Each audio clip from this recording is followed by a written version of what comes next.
My sister humiliated me at her wedding, making me wear an ugly dress and telling everyone I'm the forever single one when she got pregnant and her husband left.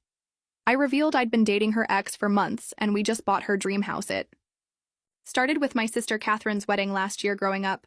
Catherine was always the perfect one in our family. You know, the type, homecoming queen. Straight. Never awkward even during puberty. Meanwhile, I was just me, not ugly, not unsuccessful. Just average, the kind of person who blends into the background at parties. Catherine never let me forget this difference between us, but in subtle ways that made me sound crazy. If I ever complained about it when she got engaged to Jaden, I was genuinely happy for her. He seemed like a great guy, kind, funny, and he made an effort to include me in conversations at family gatherings, unlike Catherine's previous boyfriends. I really thought I'd be her maid of honor.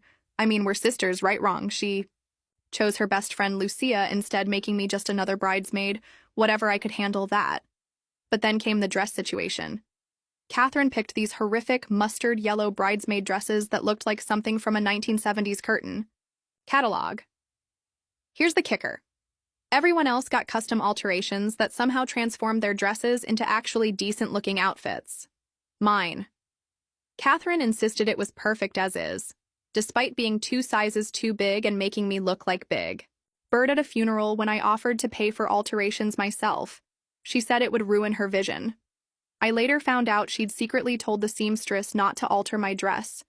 Even if I came in, the wedding day was a masterpiece of passive-aggressive humiliation. Catherine had arranged this elaborate Lucky and Love theme, complete with a massive custom-built house backdrop where they took their vows.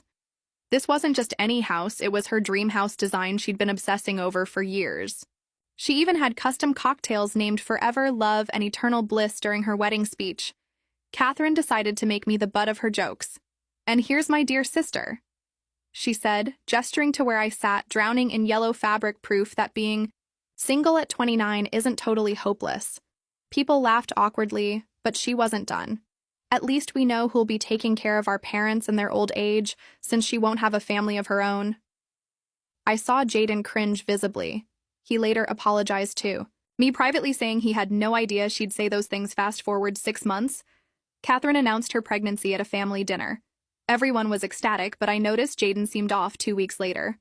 The truth came out. Catherine had been having an affair with her personal trainer Gabriel for months before the wedding. The baby definitely not Jaden, as he had medical issues, something Catherine knew, but married him anyway. Here's where it gets interesting. After the split, Jaden and I stayed in touch. Initially, it was just coffee and conversations about Catherine's betrayal, but something clicked between us. We started meeting regularly, and 3 months ago we realized we had genuine feelings for each other.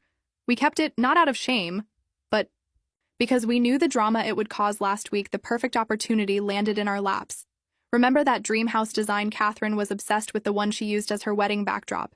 It came on the market. Jaden and I weren't even looking for it specifically, but when we saw it, we knew. We made an offer immediately and closed the deal within days. Yesterday, our cousin Vivian saw us moving in and predictably told Catherine. She showed up at our door in full meltdown mode, mascara running down her face. "How could you?" she screamed. "You've always been jealous of me." Then she dropped the bomb that she'd lost the baby. Apparently, Gabriel ghosted her when she told him about the pregnancy, and that seeing us in her dream house was killing her. Our family is divided. Mom thinks I'm cruel for stealing Catherine's ex in dream house. Dad secretly told me he's proud. I finally stood up for myself, though he wishes I'd done it differently. Our brother Isaac just keeps sending me laughing emojis. Here's the thing, I didn't plan any of this as revenge, Jaden. And I genuinely fell in love, and the house really was a coincidence. Okay? Maybe I felt a little satisfaction when we got it, but watching Catherine's perfect facade crumble, while I found genuine happiness, that's better than any revenge I could have planned. Oh, and those wedding photos.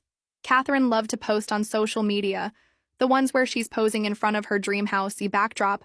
They keep popping up in her memories. Only now Jaden and I are actually living in that house.